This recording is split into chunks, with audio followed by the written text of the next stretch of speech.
Hello दोस्तों, मेरे इस knowledge by ADH family YouTube channel पर आप लोगों का दिल से बहुत बहुत हार्दिक स्वागत करता हूं।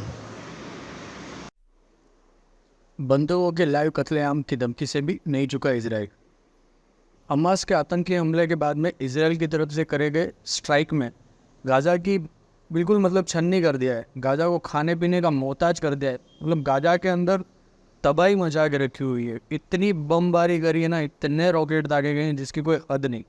पूरी वो तरीके से हालत ख़राब करके रखी हुई है हमास की। और हमास अब चिंता के अंदर पड़ गया है कि वहाँ पर अब खाने पीने की भी बहुत दिक्कत होने लगी है। इजराइली हमले में 380 फिलिस्तानी मारे गए और 4230 जख्मी हो चुके हैं फिलिस्तान के, अभी तक की जो खबर है। ये हमास की बंदूकों को मारने की धमकी के बाद इजराइल ने उसके खात्मे की तैयारी कर ली है। इजराइल डिफेंस फोर्स ने कहा है कि गाजा पर उसके हमले पहले से भी बड़े और गंभीर होंगे। हम हमास आतंकियों को कुचलने के लिए तैयार हैं। इस संकट से लड़ने के लिए 1973 के बाद में इजराइल में यूनिटी सरकार होगी।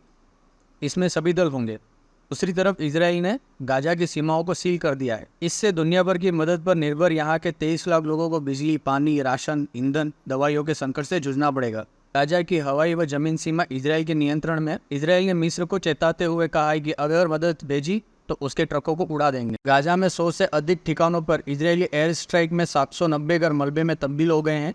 वहीं 5330 घर क्षतिग्रस्त हो गए हैं। इस हमले में 830 फिलिस्तानी मारे गए हैं, 4250 जख्मी हुए हैं।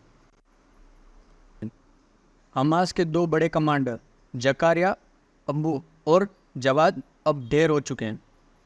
इजराइल ने गाजा से 190 किमी की दूरी पर लेबनान से आ रहे लड़ाकों की घुसपैठ नाकाम कर दी है। सेना ने 4 दिन के बाद गाजा के पास के शहरों को छुड़ाया। इजरायली सीमा में 1500 आतंकियों के शव मिले हैं। इजराइल 100 परिवारों को यह सूचित करने की तैयारी कर रहा है कि उनके परिजनों को हमास ने गाजा में बंधक बना के रखा हुआ है। गाजा के स्वास्थ्य मंत्री बोले, इजराइल जानबूझकर अस्पतालों को निशाना बना रहा है। हजारों लोग भर्ती हैं, 5 स्वास्थ्यकर्मी मारे गए हैं। इस बीच नरेंद्र मोदी ने भी कहा है कि भारत के लोग इजराइल के साथ खड़े हैं। इजरायली प्रधानमंत्री बेंजामिन नेतन्याहू ने प्रधानमंत्री नरेंद्र मोदी को फ़ोन कर मौजूदा स्थिति बताई।